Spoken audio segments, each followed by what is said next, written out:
ఈ రోజైతే నేను ఫ్లిప్కార్ట్‌లో ఇదొకటి ప్రొడక్ట్ ఒకటి ఆర్డర్ చేశానండి. ఈ ఆర్డర్ వచ్చి రాగానే మా అమ్మాయి చూడండి అలా ఓపెన్ చేసేస్తుందో, నేను ఓపెన్ చేస్తాను మొత్తం దాన్నైతే ఎట్టకేలకి లాగి పీకి అది రాకపోతే దాన్ని చింపేసి ఓపెన్ అయితే చేసేసింది.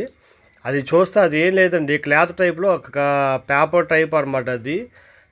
యూట్యూబ్‌లో చూసి దాన్ని తీసుకోవటం అయితే జరిగింది.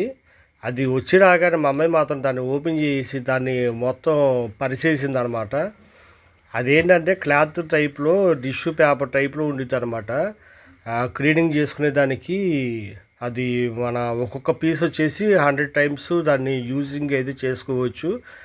ఈ మొత్తం 20 పీసులు అయితే ఉంటాయి. ఈ 20 పీసులని ఒక్కొక్క పీస్‌ని 100 టైమ్స్ దాన్ని వాష్ అయితే చేసుకొని యూజింగ్ అయితే చేసుకోవచ్చు అనమాట. ఇదిగో మా అమ్మాయి చూసారు అలా చింపేస్తుందో ఒక్కొక్క పీస్ని.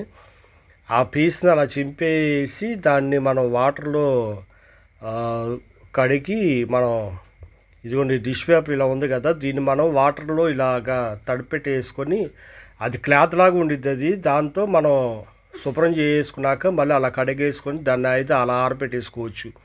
ఇట్లాగా 100 టైమ్స్ అయితే దీన్ని వాడుకోవచ్చు అండి. ఇది టిష్యూ పేపర్ కాదు, క్లాత్ కాదు, ఒక టైప్లో ఉంది. ఈ ప్రోడక్ట్ మీకు కావాలంటే కామెంట్ సెక్షన్లో కామెంట్ చేయండి, మీకు ఈ లింక్ పెడతాను. సబ్స్క్రైబ్.